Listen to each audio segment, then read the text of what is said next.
Vamos falar um pouquinho mais aqui hoje sobre o HGBS 11. Teve bastante informação que saiu agora durante essa semana, reavaliação patrimonial, entre outros aspectos, vamos trazer aqui no vídeo. Antes de mais nada, ia pedir para você se inscrever no canal, ativar o sininho e também comentar se você está comprando HGBS, se você está aproveitando para aportar mais, aumentar o patrimônio nele, ou mesmo está de fora nesse momento. Vamos entender um pouquinho mais sobre o fundo.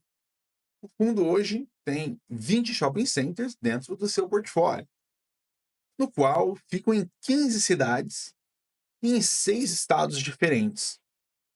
Mas o estado majoritário dentro do fundo é o estado de São Paulo, no qual compõe 86% do fundo. Por que o shopping center é tão vantajoso em relação a outra classe, outro tipo de compra, e-commerce, etc?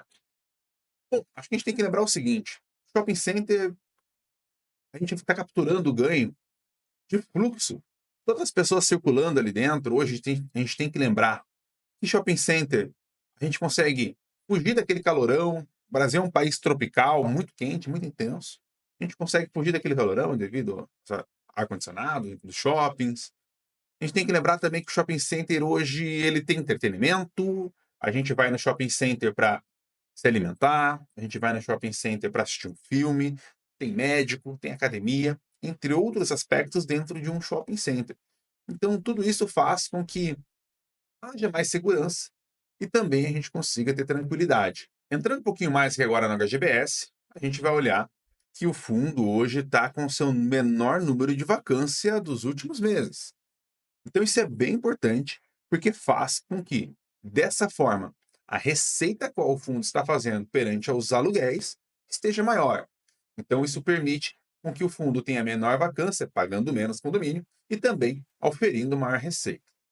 Outro ponto principal que a gente tem que olhar é que o fundo ele faz receita de outras duas maneiras.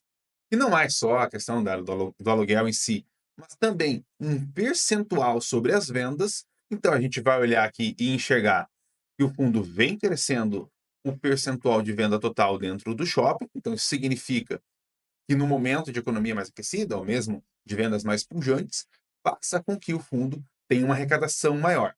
Então, isso reflete diretamente tanto nos proventos quanto na própria avaliação patrimonial do fundo. Um outro ponto importante é também o NOI, que é basicamente a receita não operacional.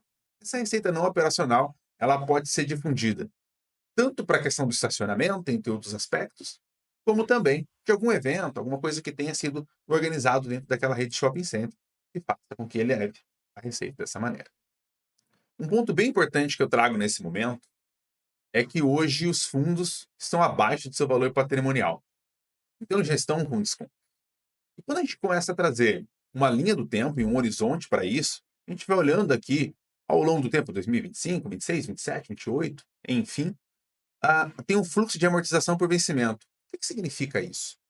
Basicamente, o fundo imobiliário ele tomou um crédito para que pudesse fazer uma compra nova, uma aquisição de um shopping novo. Só que esse pagamento ele vai vindo em fluxo periódico. Se você for olhar aqui, ao longo dos anos, ele vai pagar em torno aqui, na média, de 30 milhões por ano. O que significa? Lá no final de 2031, por exemplo, passados esses 6, 7 anos, o fundo já vai ter pago aproximadamente 250, 270, 300 milhões de reais. Então, o que vai acontecer? Vai ter uma elevação do valor patrimonial no fundo, simplesmente porque você fez a quitação de uma dívida. Hoje, esse patrimônio já está embutido, ou seja, o shopping já é do fundo. Mas você tem que abater ali no patrimônio líquido, que é aquele patrimônio que aparece na hora que a gente vai ver, para a gente poder comprar e aqui adquirir, se está com desconto ou não. Isso vai sendo devolvido para o valor patrimonial, tirando e aumentando o patrimônio líquido do fundo, fazendo com que dessa forma fique mais descontado ainda. Nada mais é do que a gente está comprando com desconto alguma coisa que vai abrir mais desconto à frente. O que significa, basicamente? Lá na frente, com a taxa de juros mais baixa, um cenário mais propício, a gente está falando do fundo ter um potencial muito elevado de ganho na cota, além também de ganho nos proventos, porque os proventos tendem a aumentar com uma dívida menor. Outro ponto importante é o seguinte, pessoal: nós estamos vendo uma Selic aumentando. Também a expectativa de Selic alta. O que significa, basicamente? Na hora que a gente vai fazer uma reavaliação patrimonial de cada ativo do fundo, ela tem que ser reavaliada de acordo com o fluxo de caixa. Como é um ativo gerador de fluxo de caixa e os juros estão mais elevados, isso faz com que o valor patrimonial do fundo tenha uma leve queda. Foi o que aconteceu aqui e vocês estão vendo na tela. Alguns ativos foram corrigidos para baixo, outro para cima. E na média, trouxe uma pequeno degrau ali para o fundo, mas isso é natural devido à taxa de juros. Não é que o fundo tenha tido algum problema ou algum tipo de empecilho que tenha a sua elevação comprometida, mas sim, exclusivamente a taxa de juros ali direto. Agora um ponto bem importante. Dá uma olhada aqui comigo nos proventos. Quem comprou o fundo lá em 2016 recebia R$ 10 por cota. E quem está comprando agora está recebendo R$ 20 por cota. Ou seja, a pessoa que comprou lá em 2016 e foi recomprando o fundo, hoje ela tem muito mais cotas e recebendo muito mais provento. Então, esse é um ponto principal olhando para os fundos de maneira geral. Por quê? O fundo ele vai sempre querer crescer, né? Essa é a ideia da maioria dos fundos. Então, isso faz com que aumente os proventos. Se você está comprando hoje um fundo que te paga R$ 10 por mês e lá na frente ele está pagando 20, então se você está comprando ele hoje mais barato, com desconto devido a essa elevação de juros, faz com que você lá na frente receba mais proventos, tendo pago menos, além do aumento da cota também. E quando a gente olha historicamente, acho que isso é bem importante.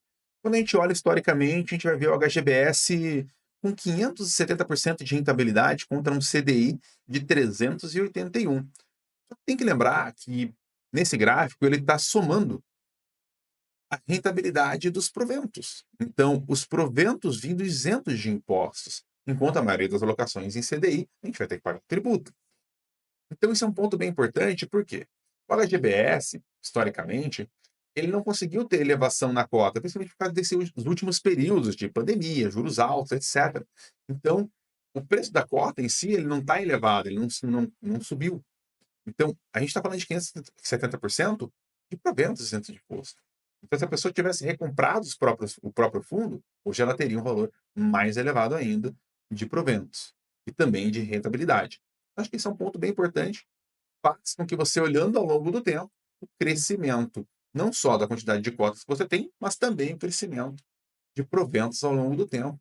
E, no geral, a gente vai ver o histórico, a gente vê que bate os indicadores ali diretamente. Bom, pessoal, espero que vocês tenham gostado do vídeo. Se você gostou, deixe seu joinha, se inscreva no canal, compartilhe com seus amigos também. E deixe um comentário se você vai comprar o HGBS, se você gostou, como eu trouxe aqui o vídeo e como que você tem uma expectativa ali também em relação ao fundo, olhando para o futuro. Beleza? Um grande abraço, valeu!